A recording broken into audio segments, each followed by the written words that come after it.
amados hermanitos. Buen día. ¿Cómo vamos? ¿Bien? Bueno, primera de Pedro, capítulo 1. Estamos en esa carta preciosa del apóstol Pedro. Contexto, para ponernos en contexto, recordar lo que han venido hablando también mis hermanos en las anteriores reuniones sobre la primera Pedro. Pues el ambiente es un ambiente de dificultad en esos tiempos en que escribe Pedro esta carta. Es un ambiente de tribulación, es un ambiente de persecución a los cristianos, al pueblo, directamente al pueblo cristiano. Tiempos del Imperio Romano, tiempos de Nerón, tiempos en que los perseguía para matarlos. Ya no era para meterlos en una cárcel unos días, sino era para matarlos. Y matarlos de una manera espantosa, crucificándolos, o echándolos a los leones, o también hubo ocasiones en que ardían, los puso en hogueras a los cristianos, por el hecho de confesar quién es el rey. Y ellos decían: mi rey es Cristo, mi Señor es Cristo, solamente ante Él me inclino. Por esas solas palabritas había persecución y había muerte. Entonces, ese es el ambiente que se vive en esos tiempos, y exhorta Pedro a los hermanos de ese tiempo, y obviamente para los hermanos de este tiempo y de todos los tiempos que andan en tribulación, angustia, los exhorta de una manera especial, de una manera hermosa, de una manera excelente, teniendo en cuenta que lo primero es la mira en nuestro Señor, las cosas eternas, que son las que permanecen. Las cosas de aquí de la tierra pueden ser difíciles, y son difíciles de hecho las tribulaciones, las angustias, las persecuciones, pero el que permanece en Él tiene recompensa aquí y más aún en la vida eterna. Eso es el contexto de esta epístola. Vamos a ver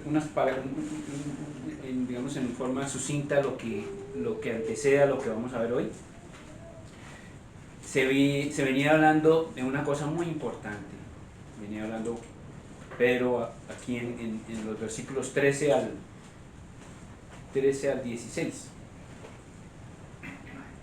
Por tanto, ceñid los lomos de vuestro entendimiento, sed sobrios y esperad por completo en la gracia que se os traerá cuando Jesucristo sea manifestado.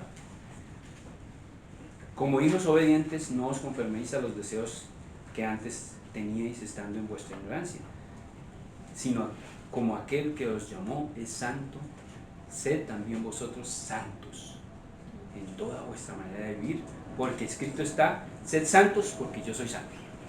Eso nos venía recordando nuestro hermano Juanpa días anteriores en estos versículos tan especiales. Y es importante saber que nuestra vida en Cristo es eso. Nuestro compromiso en Cristo es eso: vivir en santidad. Él quiere que nosotros vivamos en santidad. Sé santo porque yo soy santo. Es la voluntad de nuestro Padre Celestial que vivamos una vida recta delante de Él.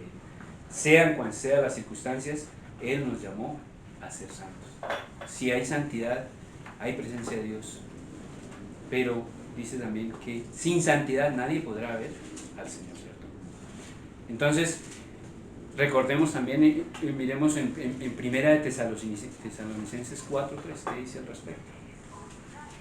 Primera de Tesalonicenses 4:3.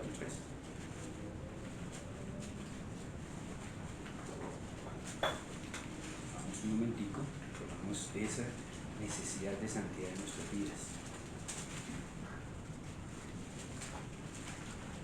Primera de Tesalonicenses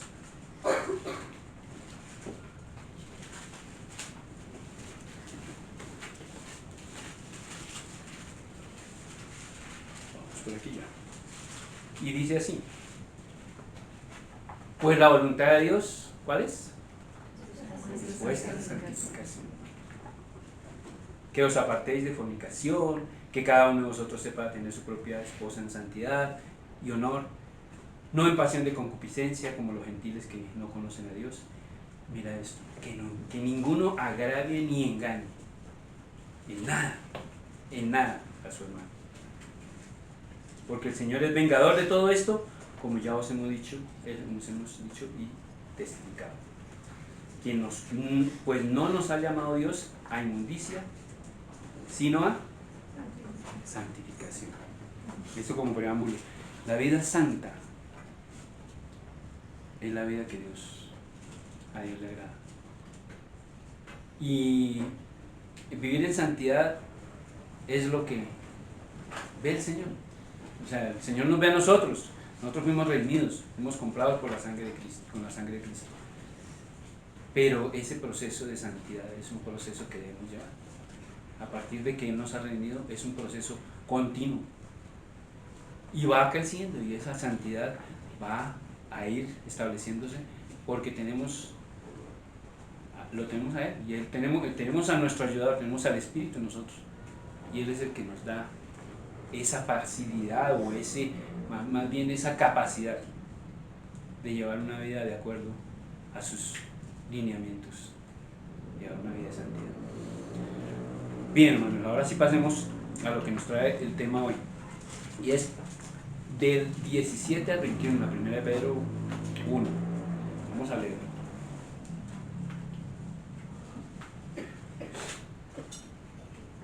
Dice 1 Pedro 1, 17 al 21. Así.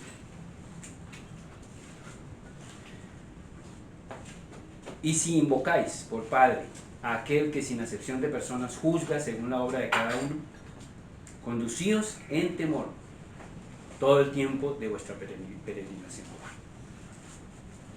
sabiendo que fuisteis rescatados de vuestra vana manera de vivir, la cual recibisteis de vuestros padres, no con cosas corruptibles como oro o plata, sino con la sangre preciosa de Cristo, como de un cordero sin mancha y sin contaminación, ya destinado desde antes de la fundación del mundo, pero manifestado en los posteriores tiempos por amor de vosotros, y mediante el cual creéis en Dios, quien le resucitó de los muertos y le ha dado gloria, para que vuestra fe y esperanza sean en Dios.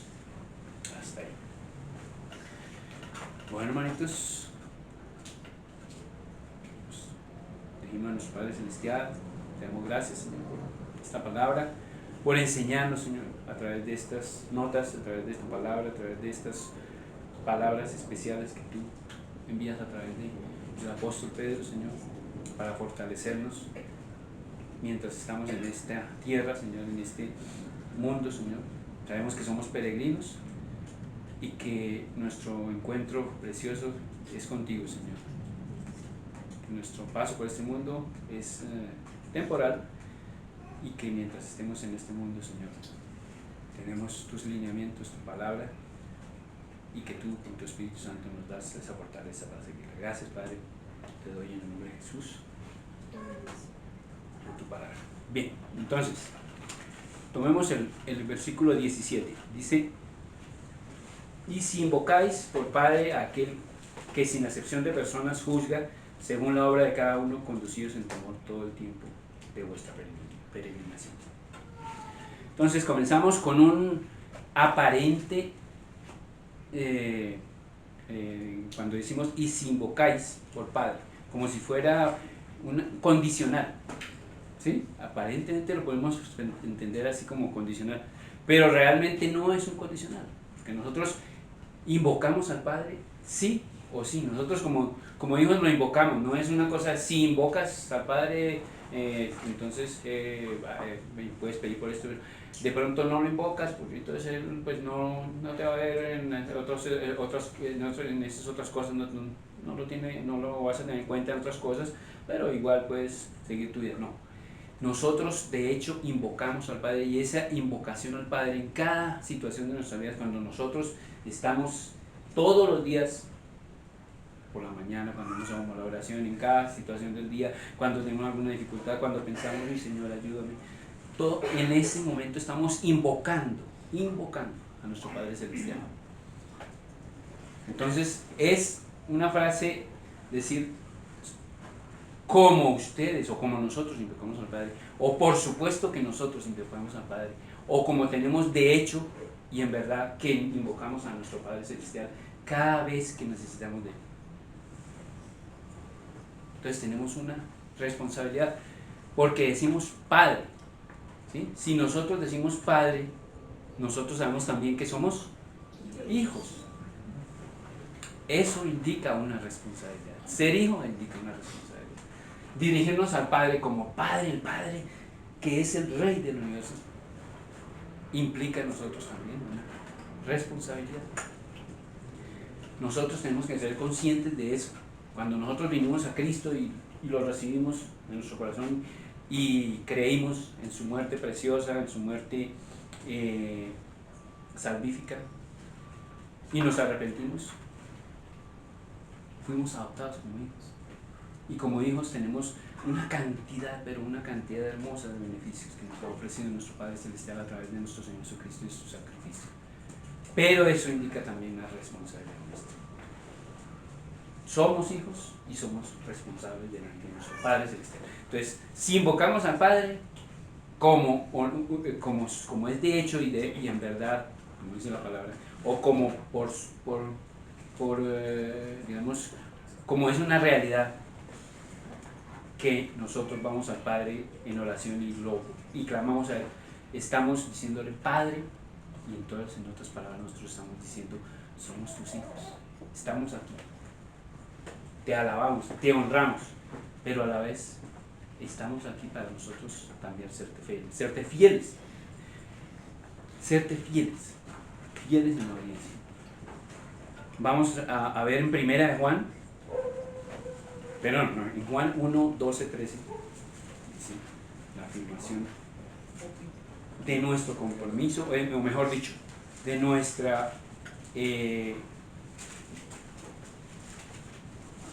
privilegio de hijos de Dios. Juan 1, 12 y 13. ¿Qué dice Juan 1, 12 y 13? Vamos a ver. Ese versículo tan conocido, tan hermoso, que dice así: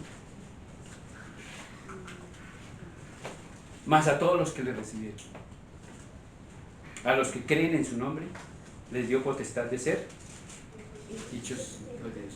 Hermanos, nosotros tenemos ese privilegio, tenemos ese gozo, ese título tan hermoso.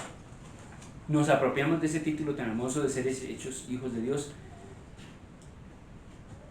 que nos lo apropiamos, todos los días nos lo apropiamos. Cada vez que le decimos Padre, ayúdame, Padre, te honro, Padre, en cualquier situación, en cualquier oración, en cualquier alabanza, estamos diciendo, somos tus hijos, Señor, gracias por permitirnos ser tus hijos, qué privilegio, gracias por ser tus hijos, gracias porque nosotros tuvimos el privilegio, nos permitiste, dice, los que creen en su nombre, les dio potestad de ser hechos hijos de Dios.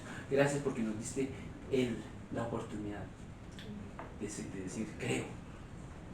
Nos diste ese especial momento. Y como yo te dije que creo en ti, me has hecho hijo tuyo, con todos esos privilegios. Dice, los cuales no son engendrados de sangre, ni de voluntad de carne, ni de voluntad de varón, sino de Dios. Qué privilegio, hermano. Uno a veces dice, uy, soy hijo de Dios, pero en conciencia, cuando cada vez que le invocamos al Padre, estamos diciendo, nosotros somos sus hijos.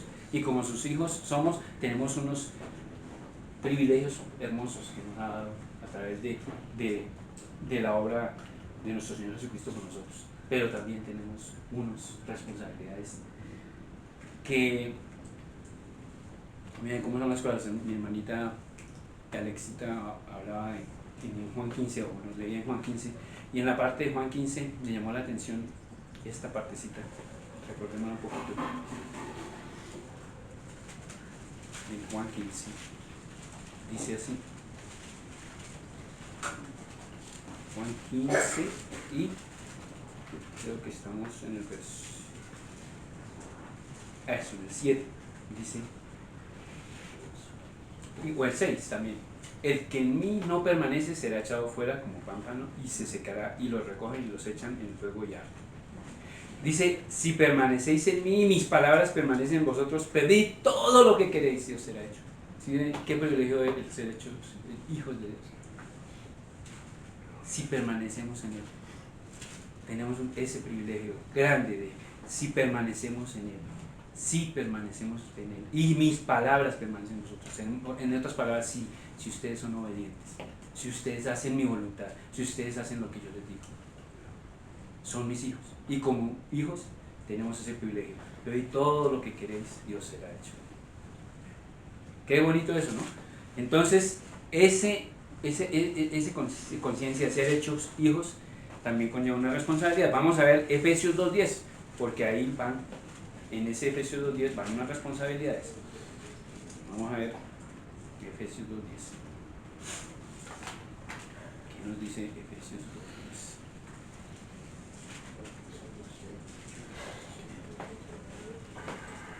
Eso, porque somos hechuras suyas. ¿Sí? Una vez que somos redimidos, somos hechos hechura suya. Creados en Cristo Jesús, ¿para qué? Para buenas obras. Así que ahí está la responsabilidad, ¿cierto? Nosotros aceptamos a nuestro Padre Celestial, nosotros aceptamos el sacrificio de Cristo, creímos, nos arrepentimos, Él nos perdonó, su sangre preciosa nos limpió, nos ha hecho hijos suyos, pero además de eso, Él preparó desde antemano, desde antes de la fundación del mundo, desde que nos escogió, preparó unas obras para que anduviésemos en ellas. Esas obras son hechas a través de nosotros por el Espíritu que está en nosotros. Entonces estamos hablando de responsabilidades, ¿cierto? Nosotros somos responsables delante de Dios, de nuestro Padre Celestial, en que hagamos las obras que Él preparó de antemano para que nosotros anduviésemos en ellas. Entonces, esas obras nos las está dando a través del conocimiento de la palabra, a través de la comunión con los hermanos, a través de esto que tuvimos tan precioso de los dones y de los servicios. Todas esas cositas, todas esas son las obras que de antemano Él preparó para nosotros, para que nosotros anduviésemos en ellas. Nosotros estamos todos los días en esa labor de andar en esas obras, haciendo las obras, haciendo lo que a nuestro Padre Celestial le gusta que hagamos, que andemos como Jesucristo anduvo, en santidad. Y esa santidad se refleja en esas buenas obras que Él preparó de antemano para nosotros. Bien, ¿qué más decimos aquí? En cuanto a que somos hijos, dice, los que no han nacido de nuevo, obviamente que no son hijos. Entonces no pueden invocar Padre, pueden invocar en palabras que se van al viento, pero que lo que viene del corazón y lo que escucha a Dios y lo que mira a Dios es el corazón del hombre. Cuando nosotros invocamos verdaderamente a sus hijos, nos invocamos como Padre, Él nos escucha y sabe nuestras necesidades y Él responde de acuerdo con su voluntad. Y su voluntad es que hagamos lo que Él quiere, lo que es su palabra. Y si nosotros estamos haciendo esas buenas obras por las cuales Él preparó, pues entonces así mismo nos responde. No así los que no son hijos, ¿cierto? Porque los que no son hijos, pues no le pueden decir Padre. No lo conocen, entonces no tienen ningún beneficio. ¿Por qué? Porque no agradan al Padre, no le han aceptado. Entonces, eso es importante. Qué precioso, qué beneficio, qué hermoso, qué regalo tan grande el que seamos sus hijos y que le podamos decir, invocar. Solo el hecho de invocarle y decirle Padre, eso lleva beneficios y también responsabilidades. Nosotros somos adoptados, ¿cierto?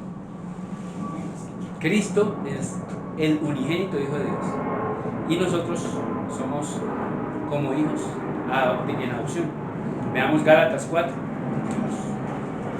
Gálatas 4.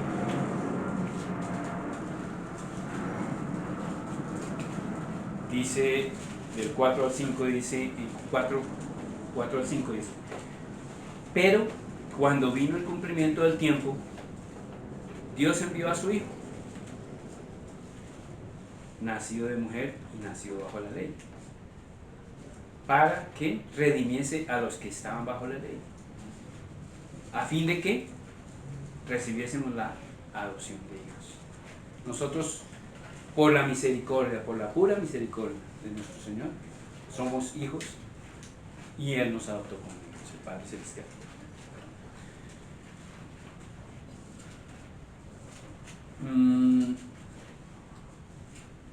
Avancemos un poquito. Dice, y si invocáis por Padre a aquel que sin acepción de personas juzga. Entonces aquí dice, Él es el Padre, pero además de eso es un juez y que no hace acepción de personas. Un juez obviamente es un juez imparcial, totalmente, absolutamente imparcial. Y un juez no hace acepción de personas, obviamente. No le da privilegio a unas personas sobre otras de acuerdo a tal título o a tal forma de vida o a tal condición que lleve, no. Él es un juez imparcial que mira el corazón de las personas y que mira profundamente y lo conoce con profundidad. Entonces Él es un juez absolutamente justo. Él en su palabra nos dice lo delicado que es el juzgar, ¿no? Nos advierte cosas que pues tenemos que tener en cuenta en cuanto a juzgar. Y entonces dice en 1 Corintios 4:5, dice aquí, 1 Corintios 4:5, dice lo siguiente: así que, no juzguéis nada antes de tiempo hasta que venga el Señor, el cual aclarará también lo oculto de las tinieblas y manifestará las intenciones de los corazones, y entonces cada uno recibirá su alabanza de Dios.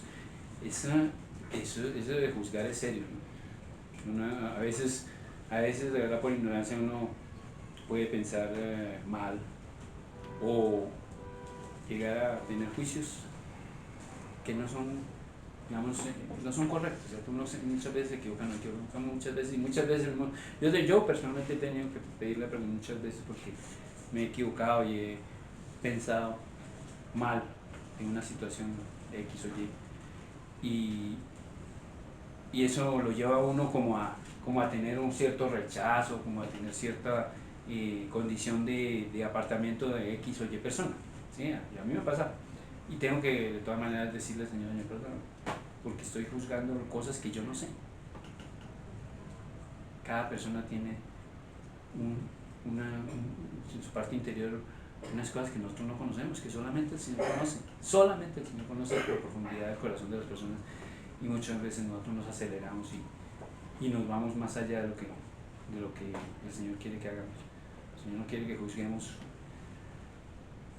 porque la justicia es de Él, y Él es el que dice que conoce los corazones. Entonces nuevamente, así que no juzguen nada antes de tiempo hasta que venga el Señor, el cual aclarará también lo oculto de las tinieblas y manifestará las intenciones de los corazones. Entonces cada uno recibirá su alabanza de Dios. Él es el juez, Él es el que juzga. Nosotros tenemos tenemos que tener esa delicadeza en cuanto a no caer en juzgamientos prematuros que nos van a llevar a errores, que nos van a llevar a no agradarle a Dios. Bien, dice también 1 Corintios 5. Veamos en 1 Corintios 5 algo, además, sobre ese juicio del Señor. Recordemos que estamos diciendo que Él es el Padre y que aquel que sin acepción de personas juzga según la obra de cada uno. Esto bien tiene que ver ese versículo con que según la obra de cada uno. Entonces dice 1 Corintios 5. No dice aquí, por tanto, perdón, es 2 Corintios, disculpen, es 2 Corintios.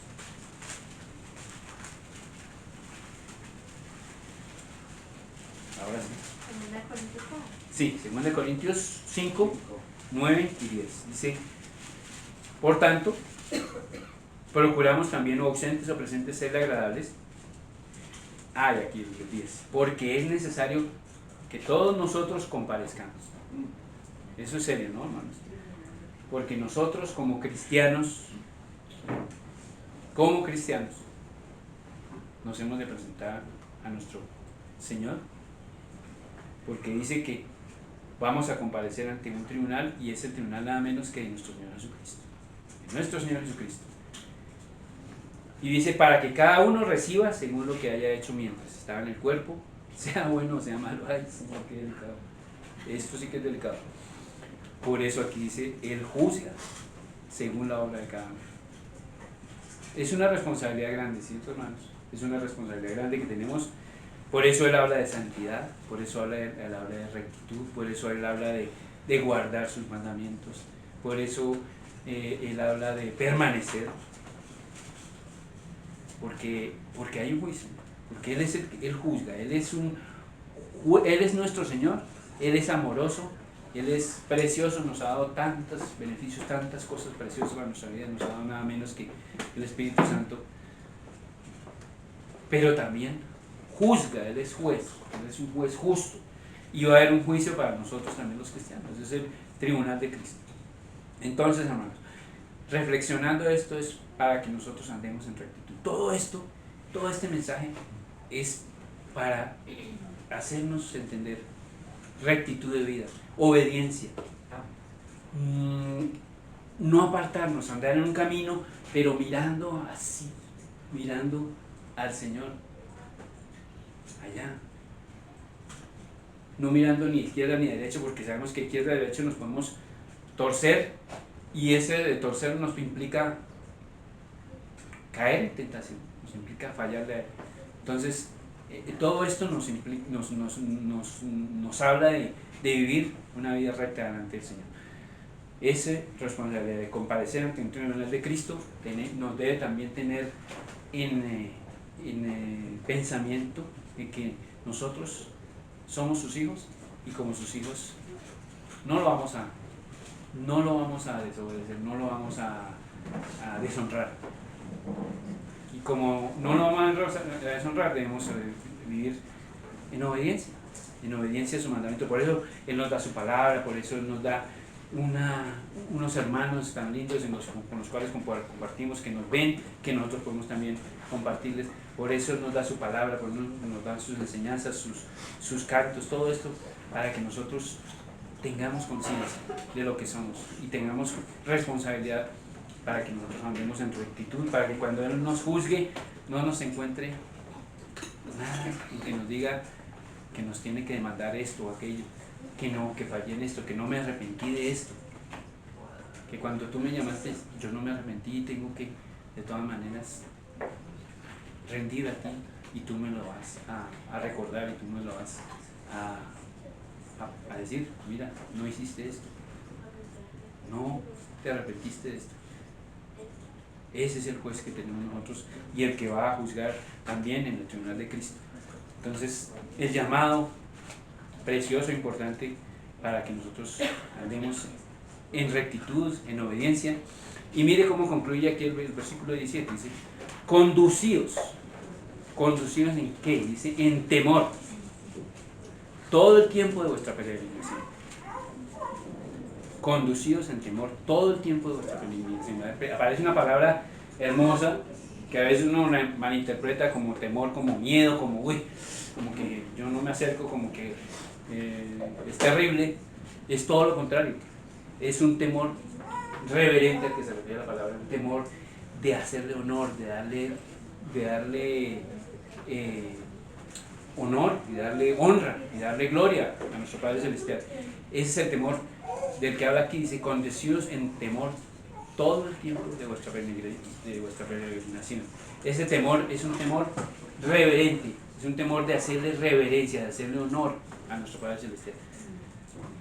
Para llegar a la santidad, o para estar en santidad, hay un versículo muy, muy bonito que dice, miremos en 2 Corintios 7:1, miremos ese versículo tan hermoso. Dice así: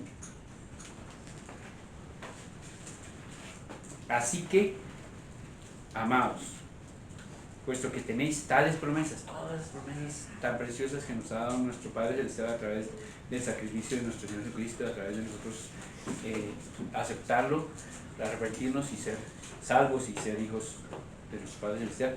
Dice, limpiémonos de toda contaminación de carne y de espíritu, perfeccionando en santidad, perfeccionando la santidad en el temor de Dios. ¿Sí? Está dándonos, digamos, cómo es que nosotros podemos mantenernos en santidad, cómo es que podemos mantener esa santidad todo el tiempo.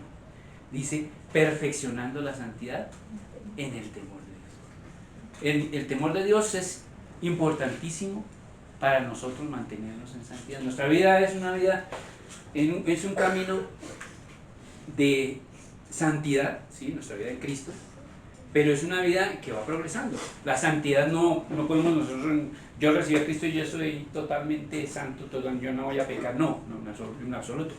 Inicia un camino de santidad, guiado por nuestro Señor, guiado por su Espíritu, pero de todas maneras, absolutamente rindiéndole honra a Él, viviendo todos los días en el temor reverente a Dios.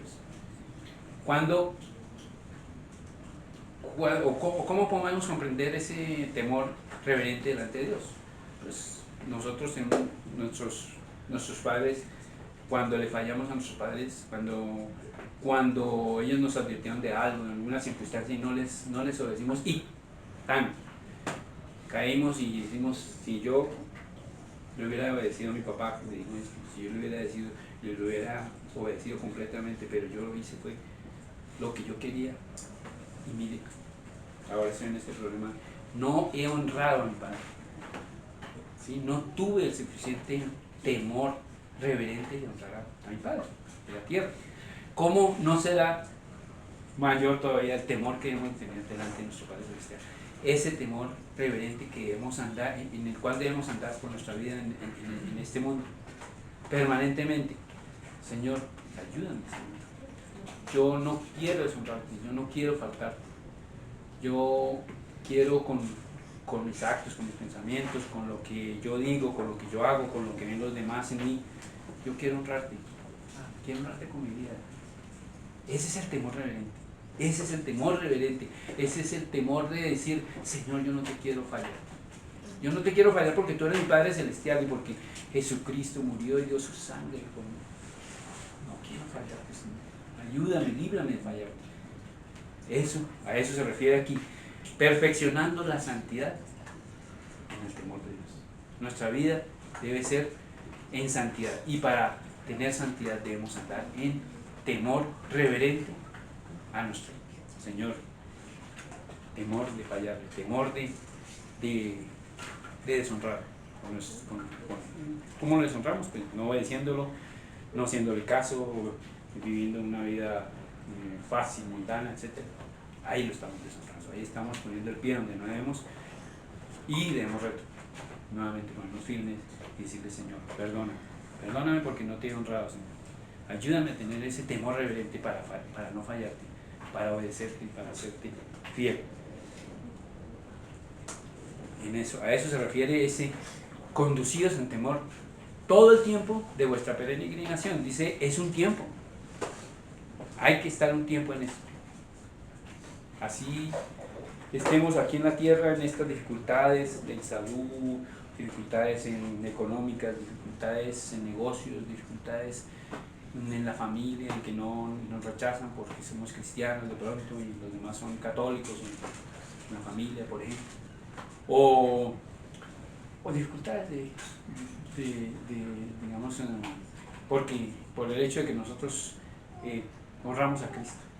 Entonces todo ese hecho de nosotros andar en ese temor reverente, no fallarle, de pronto hace que otras personas como que no quieran, está harto, este cristiano no va a las fiestas, no quiere allá a tomar sus pinitos y sus cervezas, lo invitamos y no va, y entonces, cuando nosotros damos testimonio de Cristo, también hay cosas en el mundo que nos atraen y que nos dicen, pero es que no, eso no tiene nada malo, pero nosotros estamos en tentación y si tenemos ese temor reverente, nosotros podemos vencer la tentación.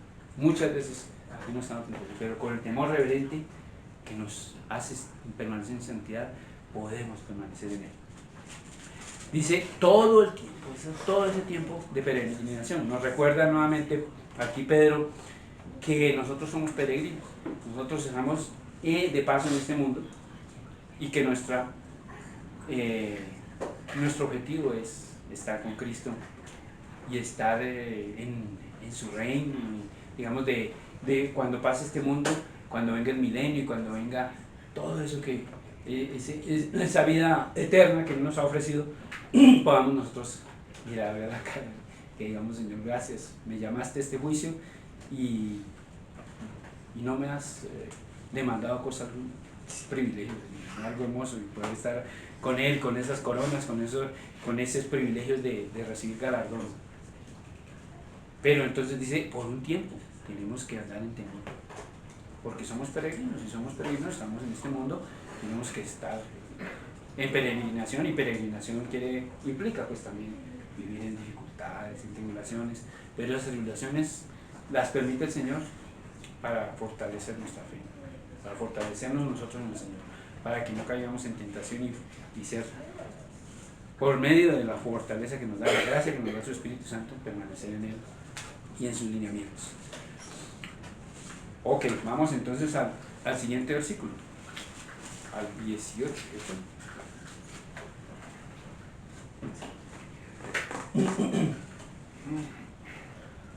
Qué bonito todo esto cuando nos habla digamos, o sea, eso del temor de Dios a mí me llama mucho la atención, el temor reverente, para no deshonrar al Padre, para no deshonrar a nuestro Señor también.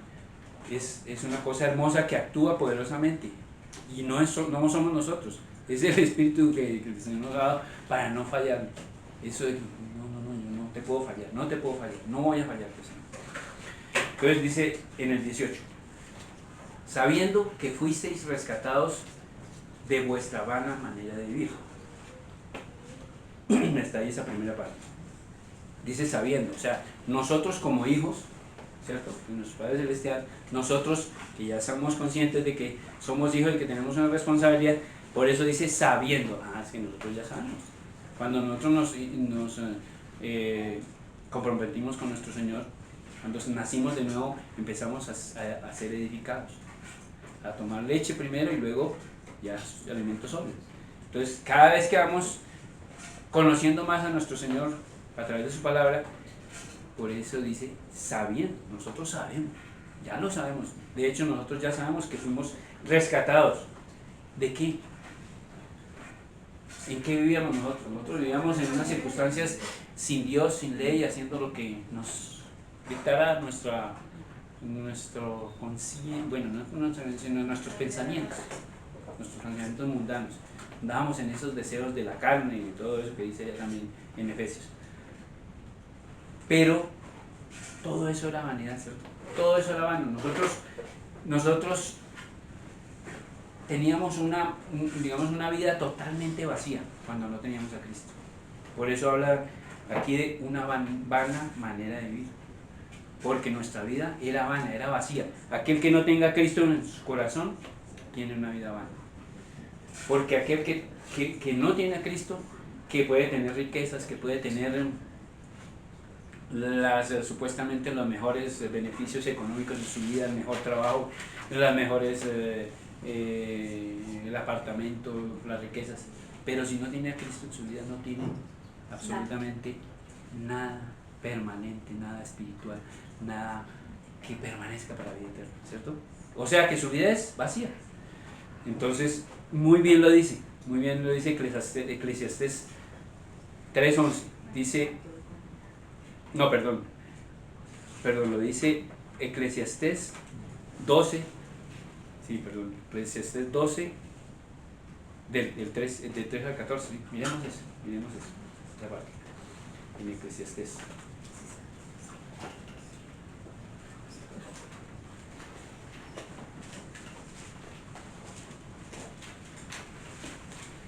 ¿Alguien lo tiene ya por ahí? ¿Nos lo puede leer, demás? Eclesiastés 12, 13, 14. El fin de todo el discurso oído es este: teme a Dios y guarda sus Amén. mandamientos, porque esto es el todo del hombre. Porque Dios traerá toda obra a juicio, juntamente con toda cosa encubierta, sea buena o sea mala. ¿Ah? ¿Cómo la ven? El fin de todo, y sobre todo lo que decía Eclesiastés se resume en una palabra: teme a Dios y guarda sus mandamientos, ¿cierto? Teme a Dios y guarda sus mandamientos, porque ¿qué? La vida, en otras palabras, la vida que nosotros vivimos aquí es una vida que debe agradar a Dios y que debe tener como fundamento el temer a Dios y guardar sus mandamientos. Todo el resto también dice vanidad de vanidades. Todo es vanidad. Todo lo que hay en este mundo es perecedero. Todo lo que hay en este mundo no honra. O sea, la tierra es perecedera, la tierra va a tener su término, se va a acabar. Dice Romanos 8:20, dice, la tierra fue sujetada a vanidad. Miramos eso. Romanos 8:20. Dice Romanos 8:20.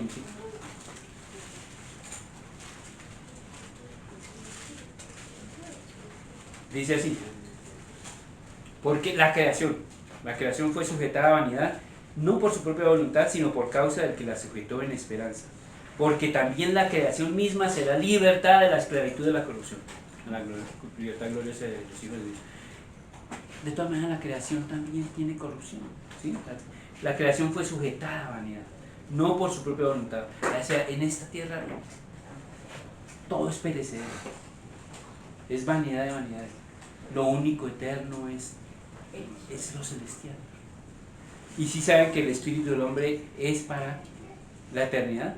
Eso hay otra parte donde nos dice el Señor.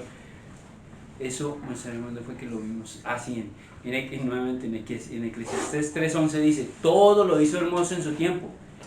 Y mire, ha puesto eternidad en el corazón de ellos.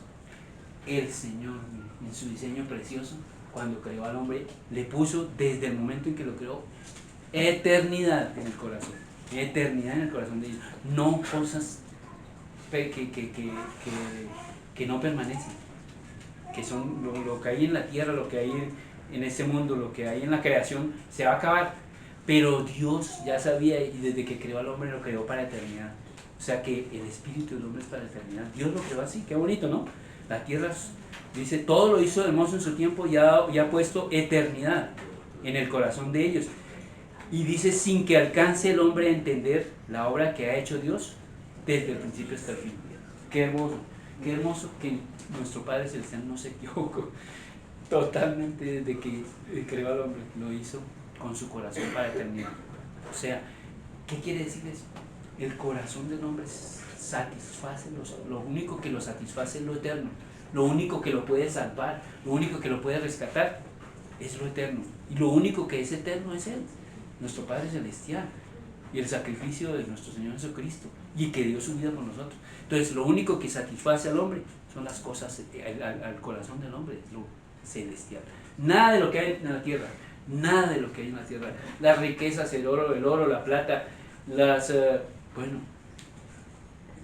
esa vida, todo es vanidad, todo es vanidad, todo eso se va a acabar, todo eso no llena el corazón del hombre. Lo único que llena el corazón del hombre es lo eterno, es lo celestial, en otras palabras. A eso se refiere ese versículo que estábamos hablando, de donde dice que vana manera de vivir. Esa es la vana manera de vivir.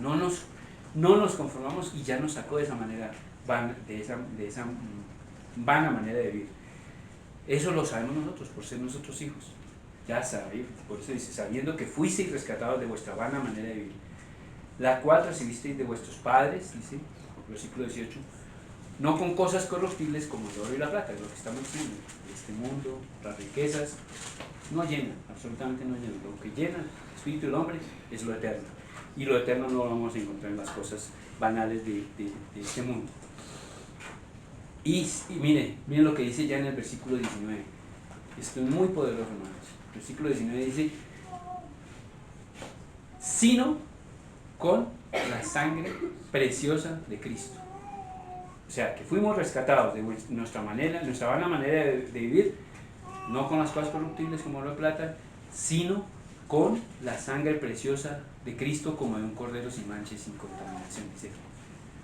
Hermanos, ese versículo nos deja reflexionando mucho.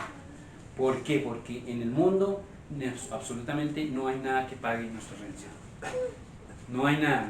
Todo lo que vale el mundo, toda la riqueza, todo, no, absolutamente no pueden hacer nada para nuestra salvación, para nuestra redención. Lo único que podía hacer que nosotros fuéramos justos delante de Dios era lo más precioso de Él, su Hijo, su vida, su sangre, derramar su sangre por nosotros, era lo único que podía hacernos justos delante de Dios. ¿Sí? Su sangre preciosa derramada, el cordero que fue inmolado desde antes de la fundación del mundo estaba ya previsto, pero que en su debido tiempo se manifestó y vino, estuvo en la tierra y dio su vida por nosotros. Esa sangre preciosa del justo, del santo de santos, es lo único que nos podía rescatar. Lo espiritual, el espíritu, dice, el Dios ha puesto eternidad en el corazón del hombre y lo único que lo puede rescatar es lo eterno, es lo santo, es lo que no tiene mancha. Lo único que lo podía hacer salvo era la sangre preciosa de nuestro Señor Jesucristo. Eso tenemos que ser nosotros conscientes, nosotros lo sabemos, pero nosotros tenemos que tener ese pensamiento permanente de que fuimos rescatados de nuestra vana manera de vivir que no tiene sentido, que no tenía sentido, con un precio altísimo, el precio más alto que pueda nuestra mente imaginar. El precio más alto es la vida de nuestro Señor Jesucristo, su sangre preciosa derramada. Es el precio que sí podía aceptar nuestro Padre Celestial. Ese sí lo podía aceptar porque era el sacrificio del santo de santos, el que no tenía ninguna mancha ni contaminación, como de un cordero sin mancha y sin contaminación. Lo dice claramente. Esa pureza, esa santidad de nuestro Señor Jesucristo fue allá a la cruz y dijo: yo voy por ellos, yo asumo el pecado, yo asumo las fallas de toda esta humanidad, yo asumo toda la vana manera de vivir, toda esa vida mundana, todo eso de vivir sin Dios, lo asumo en la cruz. Yo doy mi vida por ellos, yo los rescato, yo pago ese precio, pago con mi vida.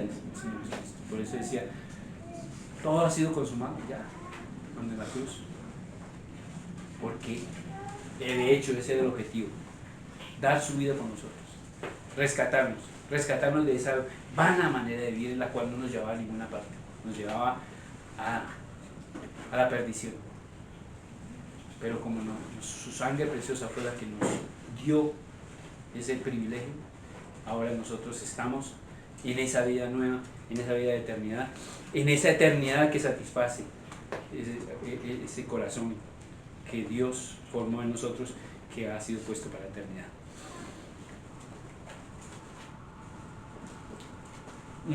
En cuanto a la sangre preciosa de nuestro Señor Jesucristo, dice, bueno, la palabra del Señor habla de que la vida está en la sangre, ¿sí? Dice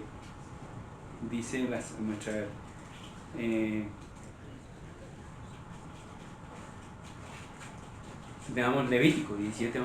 Veamos Levítico 17:11. Eso es importante, esa parte, entender la sangre. ¿Qué significa la sangre?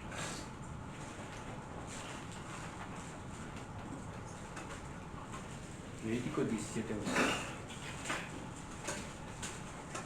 Dice Levítico 17:11.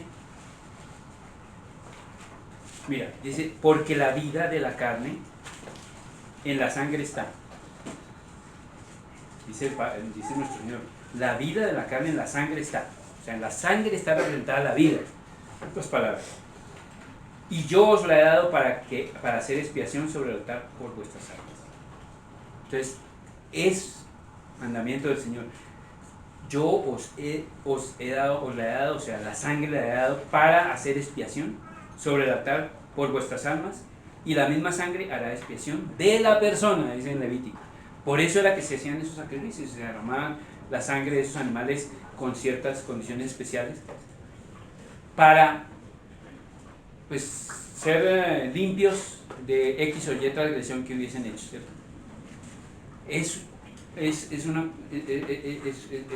una justicia de Dios. Había que derramar sangre de unos animales con ciertas características de limpieza, para que por ese sacrificio fuese, digamos, el pueblo en determinado momento pues limpio de un pecado, X o Y pecado. Ese lo determinó Dios así, lo determinó nuestro Padre Celestial. Dice, hacer expiación sobre el altar por vuestras almas, la misma sangre hará expiación de la persona. Ahí en Levítico estaba establecido que la vida, que la sangre, en la sangre está la vida, y que por esa sangre derramada por animales de ciertas características podía llevarla allá, derramar la sangre en el lugar santo, en el lugar santísimo, y esa sangre hacía expiación de los pecados. Pero cumplido el tiempo, cumplido todo ese tiempo en que se había establecido que viniese nuestro Señor Jesucristo, vino el que verdaderamente podía hacer expiación por todos los pecados, con un solo sacrificio, hacer expiación por todos los pecados de la humanidad. Y ese es nuestro Señor Jesucristo, y eso es lo que hizo el Señor Jesucristo en la cruz. Su sangre preciosa que nos limpió por todos los pecados nuestros, los presentes, los futuros. Podemos ir ante Él y decirle, Señor, perdóname, y con arrepentimiento verdadero, Él nos ha limpiado con su sangre.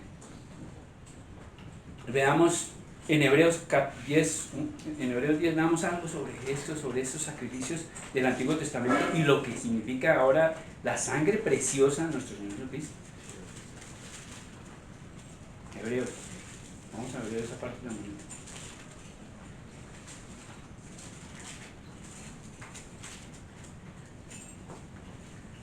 Hebreos 10. Dice, bueno, veamos un poquito. Dice, porque la ley, teniendo la sombra de los bienes venideros, no la imagen misma de las cosas, nunca puede, por los mismos sacrificios que se ofrecen continuamente cada año, como se hacía según la ley, hacer perfectos a los que se acercan. De otra manera cesarían de ofrecerse, pues los que tributan este culto limpios una vez no tendrían ya más conciencia de pecado. De todas maneras seguían pecando, se hacía sacrificio, pero seguían pecando, y te cae ese sacrificio y otro sacrificio y otro sacrificio y otro sacrificio. Dice, pero en estos sacrificios cada año se hace memoria de los pecados, porque la sangre de los toros y de los machos cabríos no puede quitar los pecados, dice aquí. Por lo cual, entrando en el mundo, dice, miren lo que dice acá, sacrificio y ofrenda no quisiste, más me preparaste cuerpo. La entrada a nuestro Señor, ¿cierto? La venida de nuestro Señor Jesucristo. Holocausto y expiaciones por el pecado no te agradaron. Entonces dije, he aquí, vengo, oh Dios, para hacer tu voluntad. El amor del Señor, el amor del Padre dando a su Hijo para que viniese a esta tierra y dar su vida por nosotros. Dice aquí, he aquí, vengo, oh Dios, para hacer tu voluntad, como en el rollo del libro está escrito de mí. Diciendo primero, sacrificio y ofrenda y holocaustos y expiaciones por el pecado no quisiste, ya no más. Eso ya de hacer sacrificio cada rato y andar pecando y pagar, eso no satisface, eso no me satisface, dice el Padre Celestial. No quisiste, y expiaciones por el pecado no quisiste, ni te agradaron, las cuales cosas se ofrecen según la ley. Y dice luego, he aquí que vengo, oh Dios, para hacer tu voluntad. Quita lo primero, o sea, los sacrificios, ya, para establecer lo último, para hacer tu voluntad, que es lo último. En esa voluntad somos santificados mediante la ofrenda del cuerpo de Jesucristo, dice aquí, hecha, ¿cuántas veces? Una vez para siempre. Si se fijan, hermanos, si se fijan lo valioso que es la preciosa sangre de nuestro Señor Jesucristo, de que fuimos rescatados de esa manera de vivir, no con cosas corruptibles, sino con la preciosa sangre de nuestro Señor Jesucristo, como de un cordero sin mancha, sin contaminación. Dice, en esa voluntad somos santificados mediante la ofrenda del cuerpo de Jesucristo hecha una vez para siempre. Y ciertamente todo sacerdote está día tras día ministrando y ofreciendo muchas veces los mismos sacrificios, como era la ley en el Antiguo Testamento. Y que dice aquí que nunca pueden quitar los pecados. Pero Cristo, habiendo ofrecido una vez para siempre un solo sacrificio por los pecados, se ha sentado a la diestra de Dios. Y nosotros tenemos el privilegio. ¿Ah? ¿Qué hicimos hace un rato? Recordándose, tomamos la copa, comimos de su cuerpo, masacrado en la cruz. Recordando ese sacrificio precioso, hecho una sola vez para siempre.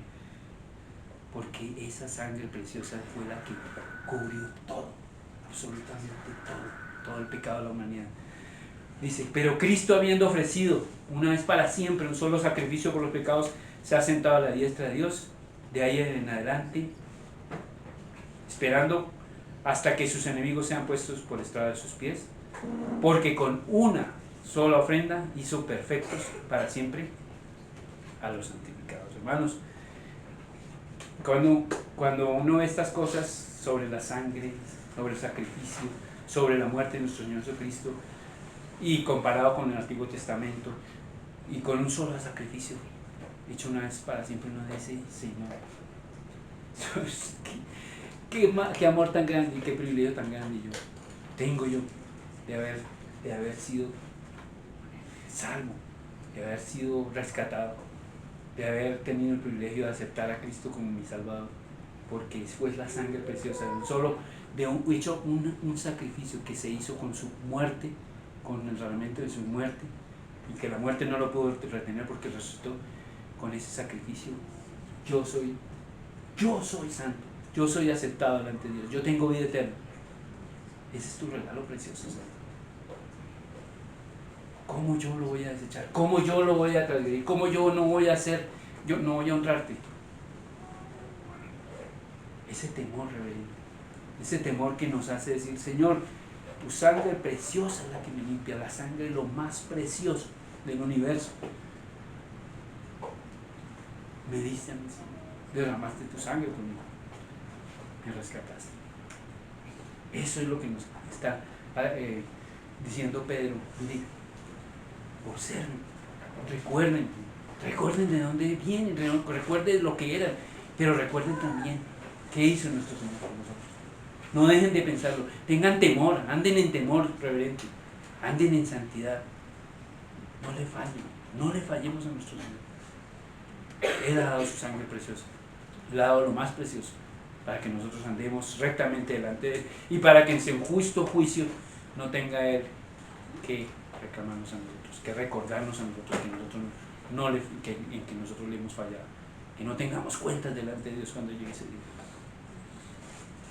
Bueno, seguimos versículo 20. Versículo 20, vamos. Dice, si se refiere al sacrificio de nuestro Señor Jesucristo, dice, ya destinado desde antes de la fundación del mundo, pero manifestado en los postreros tiempos por amor de vosotros. Claro que sí, Dios tenía un plan perfecto. Dios, sabiéndolo todo, sabía que el hombre le iba a fallar, pero también en la misericordia tan grande y tan preciosa de nuestro Padre Celestial, que tenía un plan perfecto para que nosotros fuésemos redimidos. Y ese es el plan preparado desde antes de la fundación del mundo y manifestado en los tiempos en que vino nuestro Señor Jesucristo para dar su vida por nosotros.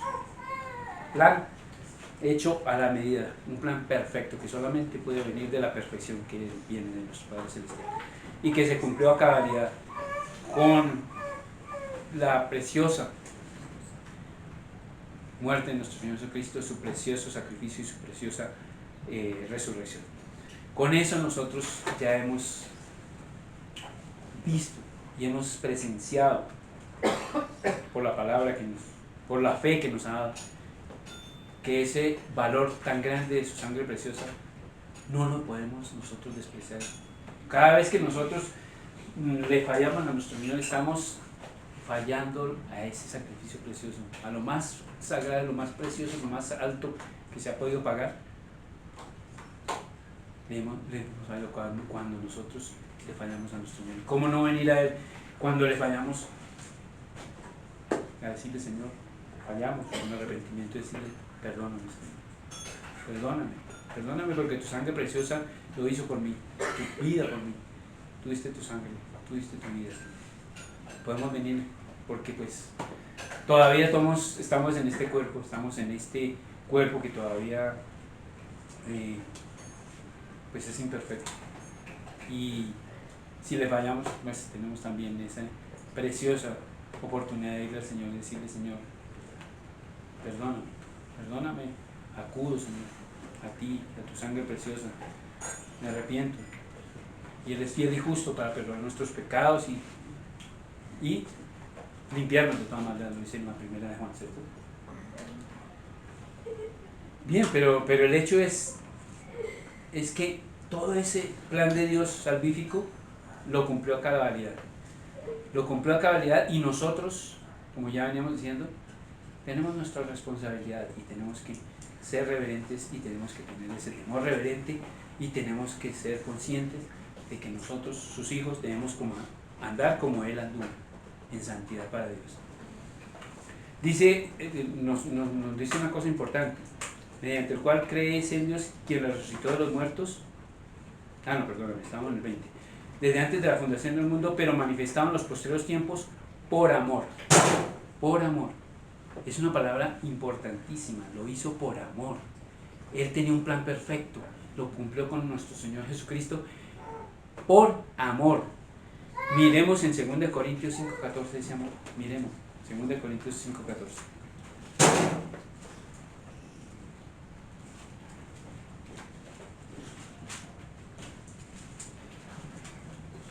Dice en 2 Corintios 5:14, dice, porque el amor,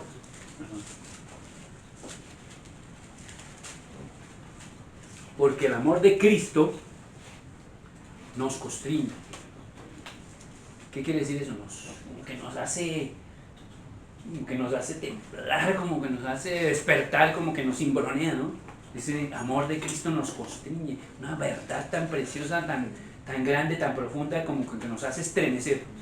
Pensando esto, dice, que si uno murió por todos, luego todos murieron. Nosotros también aceptamos que hemos muerto. Cuando Cristo murió, nosotros también morimos. Cuando nosotros hemos sido bautizados, nosotros hemos muerto también a nuestra vida vana, nuestra vana manera de vivir.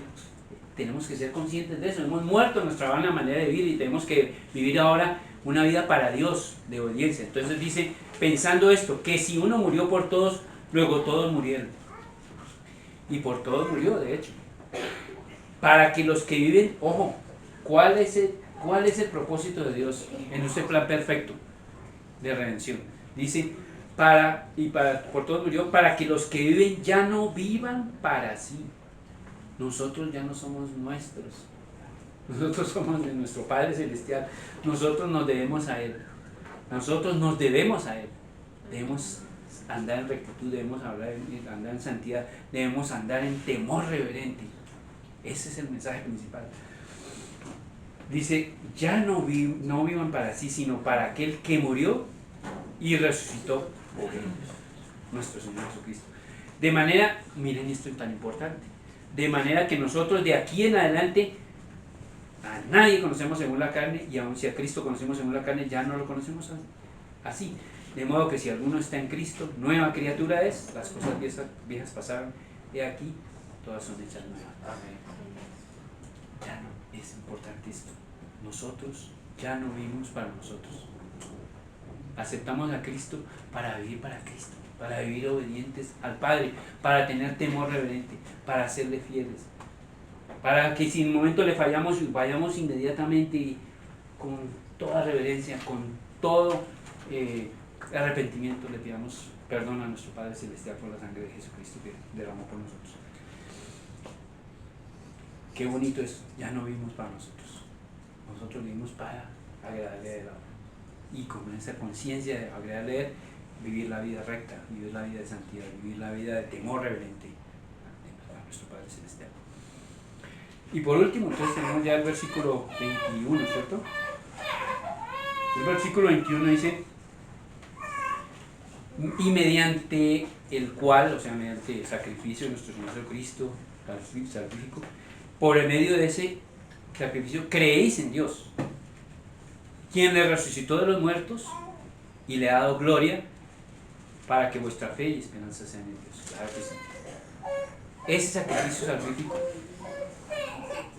ese sacrificio de nuestro Señor Jesucristo permitió que nosotros nos arrepintiéramos, lo recibiéramos a Él, y a través de ese recibimiento de nuestro Señor Jesucristo, a través de confesar nuestra vida como cristianos, de apartarnos del pecado, ahora veamos a nuestro Padre Celestial. La única manera de llegar al Padre es a través de nuestro Señor Jesucristo. Él es el único mediador entre Dios y los hombres. Entonces, por eso dice: mediante el cual creéis en Dios. Porque la única manera de que el Padre nos vea como sus hijos es a través de nuestro Señor Jesucristo y su sangre preciosa de amor. Por eso es que Él nos ve como hijos. Entonces, mediante el cual creéis en Dios, quien los resucitó de los muertos y le ha dado gloria, para que vuestra fe y esperanza sean en Dios. Nuestra fe es nuestra fe en que tenemos una vida por delante, ¿cierto? Una vida celestial, en que Dios nos ha redimido, nuestro Señor Jesucristo nos ha redimido con su sangre, y tenemos esa fe firme, aunque sean las circunstancias difíciles de nuestra vida, tenemos una fe firme en que tenemos su salvación, y en que a través de serle fieles nosotros vamos a tener una recompensa ya en el tribunal de Cristo, cuando nos dé esos galardones, si nos encuentra fieles a Él. Dice: para que vuestra fe y esperanza. ¿La esperanza de qué? La esperanza en que este cuerpo, bueno, sí, va a morir, pero tenemos esa esperanza en la vida eterna, en que nuestra vida allá en la eternidad va a ser en unos cuerpos gloriosos y que vamos a estar con Él por toda la eternidad. Esa es la esperanza que tenemos en Dios. Bueno, ahí finaliza 21. Tenemos ese mensaje precioso, digamos, lo que les decía, se resume en ese temor reverente a nuestro Padre Celestial, para no fallar, para andar en santidad, para que nosotros siendo conscientes de lo que hizo nuestro Señor Jesucristo, que pagó ese valor tan grande, tan precioso, incalculable, invaluable, que no cabe en nuestros cerebros, de dar su vida y dar su sangre, por ese sacrificio nosotros tenemos el privilegio de tener eternidad. Sí, porque la voluntad del Padre de que creó al hombre era que tuviera el hombre eternidad, estar siempre con Él. Te damos gracias, Señor, por esta palabra. Te damos gracias por tu mensaje, Señor. Te damos gracias porque pues nos haces cada vez más, Señor, conscientes de esta responsabilidad que tenemos delante de ti, Señor. Ya que dice a tu Hijo, Señor, por amor lo diste. Y Él dio su vida por nosotros, Señor. Gracias por eso. Gracias porque, Señor, nosotros en temor reverente queremos andar en santidad. Ayúdanos a andar en santidad, Señor. Ayúdanos a entender qué es ese temor reverente para agradarte, para llevar una vida agradable a ti, para servirte a ti, Señor. Te damos gracias, Señor. Gracias, mis hermanos.